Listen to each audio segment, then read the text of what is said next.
भारतीय सीमा पर 78 बांग्लादेशी मछुआरे पकड़े गए हैं। इस वक्त की बड़ी खबर है ये, जहां पर बांग्लादेशी नाव पर सवार 78 मछुआरे भारतीय सीमा में पकड़े गए हैं। ओडिशा में ये मामला दर्ज किया गया है। भारतीय कोस्ट गार्ड ने 2 बांग्लादेशी फिशिंग बोट्स को पकड़ा है।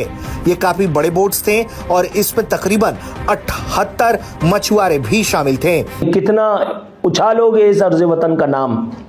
पूरी दुनिया हमें देखकर थू थू कर रही है, पूरी दुनिया हमें देखकर हंस रही है और हम हैं कि हमें अपने कपड़े उतारने से अब तक फुर्सत नहीं मिल पाई।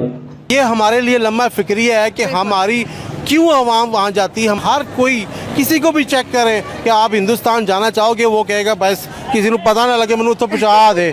जो 2 जहाज पकड़े गए हैं उसमें एक FV लैला 2 है और दूसरा FV मेघना 5।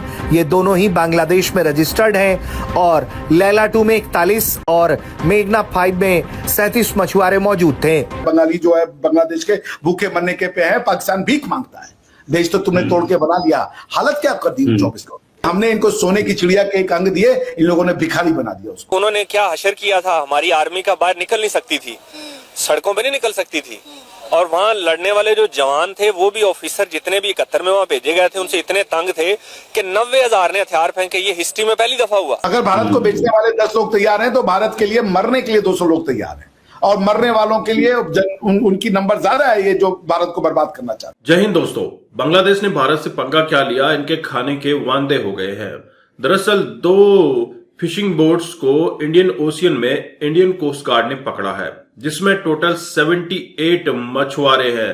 दोस्तों, ये इलीगली भारत के समुद्री क्षेत्र में मछली पकड़ रहे थे। क्यों बांग्लादेशी क्षेत्र में मछलियां खत्म हो गई हैं। और वहीं जब भारत के विदेश सचिव विक्रम मिस्री बांग्लादेश गए हुए थे तो दोनों झंडों को लगाने के बजाय उन्होंने सिर्फ बांग्लादेश का झंडा ही वहां पर लगाया हुआ था और ये क्लियर संदेश है भारत की सियासत को। तो चलिए इस वीडियो में हम बांग्लादेशी रिएक्शन के बारे में बात करेंगे। भारतीय कोस्ट गार्ड ने 2 बांग्लादेशी फिशिंग बोट्स को पकड़ा है। ये काफी बड़े बोट्स थे और इसमें तकरीबन 78 मछुआरे भी शामिल थे, जिन्हें भारतीय जल क्षेत्र में प्रवेश करने पर पकड़ा गया है। भारतीय कोस्ट गार्ड के जहाज ने पेट्रोलिंग के दौरान पाया कुछ संदिग्ध गतिविधि भारतीय जल क्षेत्र में हो रही है। इसके बाद भारतीय कोस्ट गार्ड के जहाज ने इन 2 जहाजों को इंटरसेप्ट किया और फिर इन्हें घेर लिया। ये भारत में अवैध तरीके से मछली मार रहे थे। इसके बाद इनके वेसल को घेरा गया और इन्हें पकड़ा गया। जो 2 जहाज पकड़े गए हैं उसमें एक FV लैला 2 है और दूसरा FV मेघना 5। ये दोनों ही बांग्लादेश में रजिस्टर्ड हैं और लैला 2 में 41 और मेघना 5 में 37 मछुआरे मौजूद थे।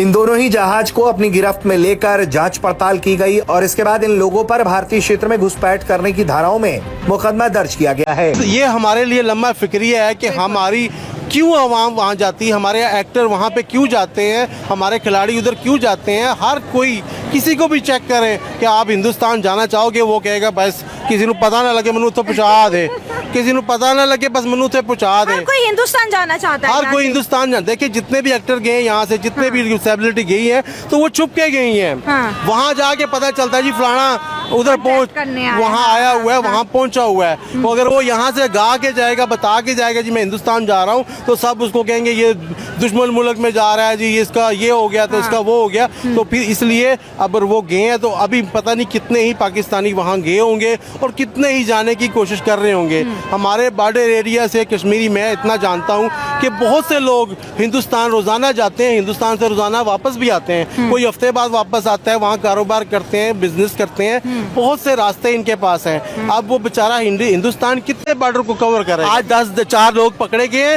कल हो सकता है 4,000 लोग पकड़े जाएं और 2 महीने बाद शायद 4 लाख लोग पकड़े जाएं। भाई आवाम बहुत तंग है, यकीन करें जहां से उनको कुछ मिलेगा उन्होंने उधर जाना है। तो इंडिया सबसे नजदीक है। मैंने पहले भी कहा था ये कौम जब बहुत मुश्किल आएगी तो इंडिया ही जाएगी। वो खुद बुलाएंगे उनको कि आ जाओ भाई, हमने आपके साथ जाना है। देखिए इंडिया हिंदुस्तान की सियासत नॉलेज इतनी तेज है, अभी 9 मई नहीं हुआ था, 9 मई से पहले उन्होंने गदर 2 बनाई है। 9 मई से पहले गदर 2 बनाई है और उन्होंने कहा है कि तुम क्या कहते हो। अब आज भी अगर लोगों से पूछे तो आधे से ज्यादा पाकिस्तानी कहेंगे कि हमने गलती की थी और हमने इंडिया के साथ जाना है। ठीक है, अगर भारत को बेचने वाले 10 लोग तैयार हैं तो भारत के लिए मरने के लिए 200 लोग तैयार हैं, और मरने वालों के लिए उनकी नंबर ज्यादा है, ये जो भारत को बर्बाद करना चाहते हैं। आप भी तो भारत की इंडिया मैटर्स ही लिखा है ना अपने चैनल का नाम, आप लिख सकते थे money matters with Rohit Sharma, नहीं लिखा आपने। क्योंकि भारत आपके दिल में है ना। जॉर्ज सोरोस आपको देगा कि रोहित बाबू ये लो पैसा और जाके जरा भारत के अगेंस्ट में लो, मैं जानता हूं आप उस पैसे को लात मार देंगे। तो भाई है ना, जॉर्ज सोरोस ऐसे ध्रुव राठी खड़ा कर देगा, ऐसे देशभक्त टाइप के घटिया चैनल खड़ा कर देगा। खने दीजिए, वो अपनी बातें कहेंगे, हम अपनी बातें करेंगे, टाल ठोक के बात करेंगे। भारत की आइडियोलॉजी समय टेस्टेड है। भारत किसी जॉर्ज सोरोस की पैसे का मोहताज नहीं है, किसी खरीदी हुई विचारधारा पे नहीं बना है भारत। हजारों साल के संस्कार इस मिट्टी में गड़े हुए हैं। अरे हमें जब ये तलवारें नहीं रोक पाई खतरनाक तुर्कों की, जो कि मारने से पहले सोचते नहीं थे, उनको तलवारों के में खून में सनी तलवारें देखने का शौक था, उनसे हम नहीं डरे। तो ये जॉर्ज सोरोस किसके इसकी मूली है? कितना पैसा लगा? 1 बिलियन, 2 बिलियन, 3 बिलियन। बहुत बढ़िया, बिल्कुल सही बात है। अगर 100 भारतीय अपने आप को बेचने के लिए तैयार है तो 200 भारतीय बिना पैसे के लिए भारत के लिए लड़ने को तैयार है। अभिषेक मिश्रा उनमें से एक है। मुझे तो कोई पैसे नहीं मिलते, मुझे तो गालियां ही मिलती हैं। जॉर्ज सोरोस आए और गए और चले जाएंगे, ऐसे कई रिलीजन आए और चले गए। भारत है, भारत रहेगा, भारत की भूमि रहेगी, भारत का हिंदुत्व रहेगा, वेद रहेगा, पुराण रहेगा और हमारे संस्कार रहेंगे। जय श्री राइट, जय श्री राम। ये केतन बोल रहे हैं आज 4:30 पे म्यूट जिहाद हो रही है। हम लोगों का भी एक आवाज नहीं आ रही थी, इस समय आवाज आ रही है कि नहीं? प्लीज जरूर हमें बताएं ताकि हम, और कैसी आ रही है आवाज। ये डॉक्टर साहब आपने बहुत बढ़िया बात बोली कि ये हम हैं और हमारी पूरी वो है। भगत सिंह, क्या जॉर्ज सोरोस के पास क्या ब्रिटिश एम्पायर से ज्यादा पैसा था? नहीं, उसको भी निकाल के बाहर फेंक दिया। क्या जॉर्ज सोरोस के पास मुगल से ज्यादा पैसा था? नहीं। अरे मुगलों के पास कहा पैसा था यार? मुगल भिखारी थे, हमारे पैसे में राज करते थे साले। मुगलों के पास अपना पैसा, वो भिखारी थे भाई। बाबर भिखारी बन के आया था वहां से, सरगना से। वो मिडिल, ये पूरे के पूरे उज्बेकिस्तान का कितना है भाई? उज्बेकिस्तान की जीडीपी आज के समय में क्या है? उज्बेकिस्तान की जीडीपी आज के समय में क्या है, आपको पता है कितनी है? नहीं, मुझे नहीं पता। कुछ नहीं है, $300 मिलियन है। Okay, 300 million dollar, 300 million, billion पे भी नहीं आता है। बिलियन 300 बिलियन डॉलर्स, 300 भी नहीं है, 125 बिलियन डॉलर है, 125 billion dollar 2024। Pakistan 125 billion dollar nominal है। परचेजिंग पावर पैरिटी पे 405 बिलियन डॉलर है। पीपीपी पे 67th रैंक है। क्या पैसा है इनके पास भारत में? तो दोस्तों, आपने ये वीडियो देखी और आपको समझ आ चुका होगा कि बांग्लादेश के हालात क्या है। बांग्लादेश के छोड़ो, पाकिस्तान के हालात भी काफी खराब है। जिस तरह से बांग्लादेशी लगातार भारत में घुसपैठ करने की कोशिश करते हैं। 2 फिशिंग बोट्स पकड़ी गई है, 78 मछुआरे थे। हो सकता था इनमें से कोई 1-2 या फिर सारे भारत में घुसने की कोशिश कर रहे हों। वहीं बॉर्डर पर बीएसएफ ने कई घुसपैठियों को ठोक भी दिया है। दरअसल ये हो सही रहा है। गृह मंत्रालय ने कह दिया है कि भैया जो भी घुसपैठ करने की कोशिश करे उनको ठोक दो। जो भी हमारे देश में घुसने की इलीगली कोशिश करे उन्हें ठोक देना चाहिए। ये होना भी चाहिए। हमें अपने देश की बॉर्डर को संभालने का और उनकी रक्षा करने का पूरा अधिकार है। इसमें कोई भी पंगा नहीं डाल सकता।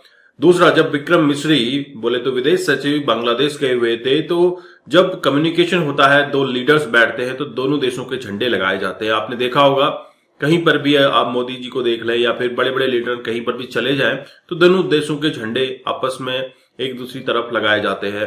तो ऐसे में वहां पर सिर्फ बांग्लादेश का झंडा ही था, भारत का झंडा नहीं था। यह एक संदेश था भारत की सियासत को कि हम तुम्हारी बात नहीं मानने वाले हैं, तुम जो भी कर रहे हो करते रहो। दूसरी बात, भारतीय बॉर्डर पर अब काफी ज्यादा तनातनी होनी शुरू हो गई है। इलीगली घुस रहे घुसपैठियों को वापस भेजना भारत ने शुरू कर दिया है। छत्तीसगढ़ से लगभग 800 घुसपैठियों को वापस लात मारकर बांग्लादेश भेज दिया गया है। दोस्तों, बांग्लादेश की आड़ में कई पाकिस्तानी भी घुस रहे होंगे, ये हमें जरूर पता है। इसके अलावा बांग्लादेशी बॉर्डर पर लगभग 11,850 किलोग्राम का ड्रग्स भी पकड़ा गया है, 170 किलोग्राम का सोना पकड़ा गया है, 165 किलोग्राम का सिल्वर पकड़ा गया है। तो ये सारा काम क्यों हो रहा है? क्योंकि बांग्लादेशी अब भूख से तड़प रहे हैं और खाद्यान्नों की आपूर्ति के लिए सोना भी देने को तैयार है। भारत को सोना ले लेना चाहिए और जितना भी आलू प्याज चाहे उनको दे दो, क्योंकि सोना इनसे जब पूरा ले लिया जाएगा इनके पास बचेगा क्या, और इनका भूख से तड़पना ही जायज है। जिस तरह से लगातार भारत पर हमले हो रहे हैं और बांग्लादेश की सरकार ने यह भी जताया है कि हम अपने वीजा सेंटर्स जो कि इंडिया में है उनको शिफ्ट करके दूसरे देशों में ले जाना चाहते हैं ताकि हम भारत पर अपनी डिपेंडेंसी खत्म कर सके। जिसके टुकड़ों पे तुम 1971 से पल रहे हो, आज उसी को आंखें दिखा रहे हो। जाओ अपनी एम्बेसियां किसी और देश में शिफ्ट कर लो, जो भी करना है करो, लेकिन भारत आने की आवश्यकता बिल्कुल नहीं है। भारत के बॉर्डर सील हो चुके हैं। भारत में एक मुहिम चालू हो चुकी है बांग्लादेशियों को लात मारकर निकालने की। आपके क्या विचार है? कमेंट कीजिए। चैनल पर नए हैं, चैनल को भी सब्सक्राइब करें।